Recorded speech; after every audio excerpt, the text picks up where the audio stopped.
ಸಚಿವ ರಾಜಣ್ಣ ಮತ್ತು ಅವರ ಪುತ್ರ ರಾಜೇಂದ್ರ ಹನಿ ಟ್ರ್ಯಾಪ್ ಪ್ರಕರಣ ಇದನ್ನ ವಿಧಾನಸಭೆಯಲ್ಲಿ ಖುದ್ದು ಸಚಿವರೇ ಪ್ರಸ್ತಾಪಿಸಿದ್ದು ಒಂದು ರೀತಿ ರಾಜ್ಯಾದ್ಯಂತ ಸಂಚಲನಕ್ಕೆ ಕಾರಣವಾಗಿತ್ತು. ಜೊತೆಗೆ ರಾಷ್ಟ್ರ ಮಟ್ಟದಲ್ಲಿ ಇದು ಸುದ್ದಿ ಕೂಡ ಆಗಿತ್ತು. ಈಗ ಈ ಪ್ರಕರಣಕ್ಕೆ ಸಂಬಂಧಪಟ್ಟಂತೆ ದೂರು ಕೊಡೋದಕ್ಕೆ ಸಿದ್ಧತೆಯನ್ನು ನಡೆಸಿದ್ದಾರೆ ಅಪ್ಪ ಮತ್ತು ಮಗ. ನಿನ್ನೆ ರಾಜೇಂದ್ರ ಅವರು ಹೋಗ್ಬಿಟ್ಟು ಮುಖ್ಯಮಂತ್ರಿಗಳನ್ನ ಕೂಡ ಭೇಟಿಯಾಗಿ ಬಂದಿದ್ದರು.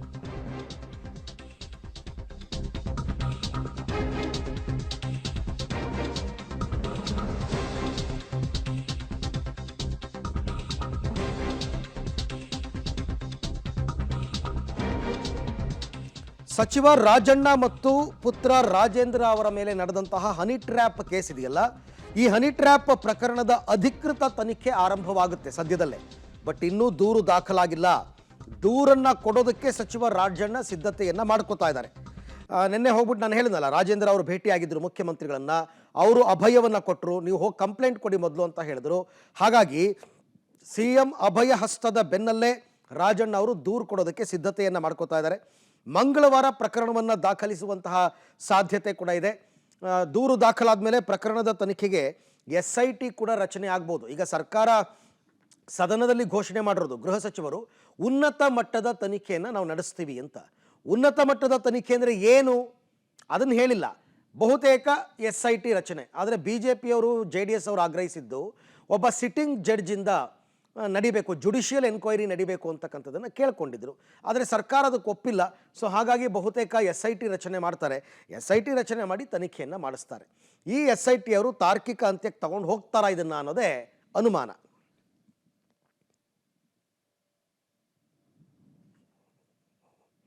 ಇನ್ನು ಸಚಿವ ರಾಜಣ್ಣ ಹನಿ ಟ್ರ್ಯಾಪ್ ಪ್ರಕರಣಕ್ಕೆ ಒಂದು ತಿರುವನ್ನ ಕೊಡೋ ಪ್ರಯತ್ನವನ್ನ BJP ಶಾಸಕರು ಮಾಡಿದ್ದಾರೆ. ಏನ್ ನಡೀತು ಹಾಗಾದ್ರೆ ಅವತ್ತು, ಯಾಕೆ ಇದು ಪ್ರಸ್ತಾಪ ಆಯಿತು ಸದನದಲ್ಲಿ ಅಂತ.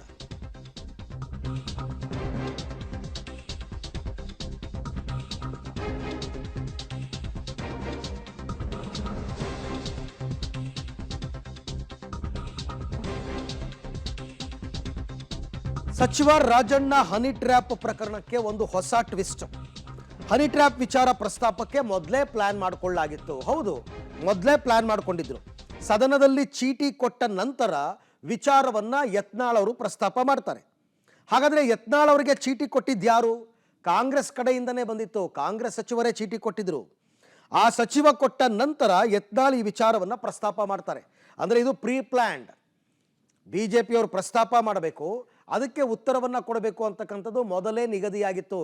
ಬೇರೆ ಬೇರೆ ಆರೋಪಗಳು ಕೇಳಿಬಂತಪ್ಪ, CMA ಹೇಳ್ಕೊಡ್ಸಿದ್ದು ಅಂತ ಕೆಲವರು ಹೇಳ್ತಾರೆ, ಕೆಲವರು ರಾಜಣ್ಣ ಕಡೆಯಿಂದ ಬಂದಿದ್ದು ಅಂತ ಹೇಳ್ತಾರೆ. ಒಟ್ಟಿನಲ್ಲಿ ಕಾಂಗ್ರೆಸ್ನವರೇ ಚೀಟಿ ಕಳಿಸಿ ಯತ್ನಾಳ್ ಅವ್ರ ಕೈಲಿ ವಿಚಾರ ಪ್ರಸ್ತಾಪ ಮಾಡಿಸಿ ಅದಕ್ಕೆ ಸಚಿವ ರಾಜಣ್ಣ ಅವರು ಉತ್ತರ ಕೊಟ್ಟು ಆಮೇಲೆ ಮಾಡಿದಂತಹ ಆರೋಪ ಇದು.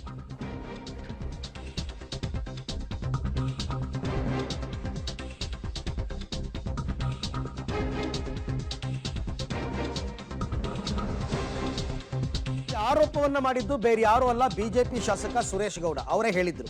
ಈಗ ನೋಡಿ ಹೆಂಗಾಗಿದೆ ಅಂತಂದ್ರೆ, ರಾಜಣ್ಣ ಕಡೆಗೆ ಉಲ್ಟಾ ತಿರುಗ್ತಾ ಇದೆ ಪ್ರಕರಣ. ಸದನದಲ್ಲಿ ಚೀಟಿ ಕೊಟ್ಟವರು ನಮ್ಮವರೇ, ಚೀಟಿಯ ಪ್ರಶ್ನೆಗೆ ಮಾತನಾಡಿದವರೂ ನಮ್ಮವರೇ ಅಂತ ರಾಜಣ್ಣ ವಿರುದ್ಧ ವಿರೋಧಿ ಬಣ ನಿರ್ಣಾಯಕ ಯುದ್ಧವನ್ನ ಮಾಡುತ್ತಾ, ಸಚಿವರ ನಡೆಯ ಕುರಿತು ಹೈಕಮಾಂಡ್ಗೆ ವರದಿ ಸಲ್ಲಿಕೆಯಾಗುತ್ತಾ, ಚೀಟಿ ರಹಸ್ಯವನ್ನ ಹೈಕಮಾಂಡ್ಗೆ ತಲುಪಿಸೋದಕ್ಕೆ ಈಗ ಪ್ಲಾನ್ ಮಾಡಲಾಗ್ತಾ ಇದೆ. ಹೈಕಮಾಂಡ್ಗೆ ವರದಿ ನೀಡಲು ರಾಜಣ್ಣ ಎದುರಾಳಿ ಬಣ ಸಿದ್ಧತೆ. ಎದುರಾಳಿ ಬಣ ಅಂದ್ರೆ ಯಾರು? ಯಾರ ಮೇಲೆ ಈಗ ರಾಜಣ್ಣ ಅವರು ಆರೋಪ ಮಾಡ್ತಾ ಇದ್ದಾರೆ ಅವರೇ ಎದುರಾಳಿ ಬಣನ? ಹಾಗಾದ್ರೆ ಅವರೇ ಈ ಹನಿ ಟ್ರ್ಯಾಪ್ ಮಾಡಿಸಿರೋದ? ಅಥವಾ ಈ ರೀತಿ ಕಂಪ್ಲೇಂಟ್ ಕೊಡಕ್ಕೆ ಹೋಗಿ ತಮ್ಮ ಗುಂಡಿಯನ್ನು ತಾವೇ ತೊಡ್ಕೋತಾರ?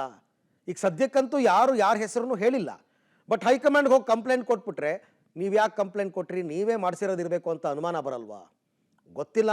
ಈಗ ಕಾನೂನಾತ್ಮಕವಾಗಂತೂ ರಾಜಣ್ಣ ಅವರು ಒಂದು ಕಂಪ್ಲೇಂಟ್ ಕೊಡೋದಕ್ಕೆ ರೆಡಿ ಮಾಡ್ಕೊಂಡಿದ್ದಾರೆ. ಹೈಕಮಾಂಡ್ಗೆ ಯಾರು ಕೊಡ್ತಾರೆ? ಹೈಕಮಾಂಡ್ಗೆ ಕಂಪ್ಲೇಂಟ್ ಕೊಡ್ತೀನಿ ಅಂತ ರಾಜಣ್ಣನೂ ಹೇಳಿದಾರಲ್ಲ.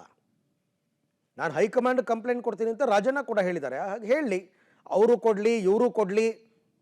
ಒಟ್ಟಿನಲ್ಲಿ ತಪ್ಪಿತಸ್ಥರು ಯಾರು ಅಂತಕ್ಕಂಥದ್ದು ಸಾರ್ವಜನಿಕರಿಗೆ ಗೊತ್ತಾಗದೇ ಇದ್ರು ಹೈಕಮಾಂಡ್ಗಂತೂ ಗೊತ್ತಾಗುತ್ತೆ. ಯಾರು ಈ ಹನಿ ಟ್ರ್ಯಾಪ್ ಮಾಡಿಸಿರೋದು ಗೊತ್ತಾಗುತ್ತೆ, ಅದು ಗೊತ್ತಾಗಬೇಕು.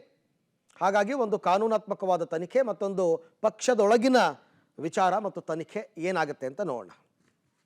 ಮಾನ್ಯ ಸಭಾಧ್ಯಕ್ಷರೇ, ನಿನ್ನೆ ನಡೆದಂಥ ಘಟನೆ ಫಸ್ಟ್ ಯಾವ ಸಚಿವರು ನಿಮ್ಮ ಹತ್ರ ಕೇಳಿ, ಒಂದ್ ನಿಮಿಷ ಕೇಳಿ. ಈಗ ದಿನೇಶ್ ಗುಂಡೂರಾವ್ ಅವ್ರು ಹೇಳಿದ್ರು ಯತ್ನಾಳ್ ಅವ್ರು ಎತ್ತಿದಕ್ಕೆ ರಾಜಣ್ಣವ್ರು ಉತ್ತರ ಕೊಟ್ರು ಅಂತ. ಯತ್ನಾಳ್ ಅವ್ರಿಗೆ ಹೇಳಕ್ ಮುಂಚೆ ಯತ್ನಾಳ್ ಒಂದು ಚೀಟಿ ಬಂತು ಆ ಕಡೆಯಿಂದ ಯಾರೋ ಒಬ್ಬರು ಮಂತ್ರಿಗಳು. ದಯವಿಟ್ಟು ಅದನ್ನ ತನಿಖೆ ಮಾಡಿ. ಕಾಂಗ್ರೆಸ್ ಪಕ್ಷದಲ್ಲಿ ಏನಾಗ್ತಾ ಇದೆ, ಇದು ವೆರಿ ಸೀರಿಯಸ್ ಅಫೆನ್ಸ್. ಯಾರು ಚೀಟಿ ಕೊಟ್ಟಿದ್ದು ಕೇಳಿ ಇದನ್ನ. ಕಾಂಗ್ರೆಸ್ ಪಕ್ಷದಲ್ಲಿ ಏನ್ ನಡೀತಿದೆ ಅನ್ನೋದು ಗೊತ್ತಿಲ್ಲ. ಈ ತರ ಆಡಳಿತ ನಡೆದ್ರೆ ಒಬ್ಬ ಮಂತ್ರಿ ಮೇಲೆ ಕೇಳಿ. ದಿನೇಶ್ ಗುಂಡೂರಾವ್ ಸರ್, ಇದು ದಿನೇಶ್ ಅಲ್ಲಿಂದ ಚೀಟಿ ಕೇಳಿ ಒಂದು ನಿಮಿಷ.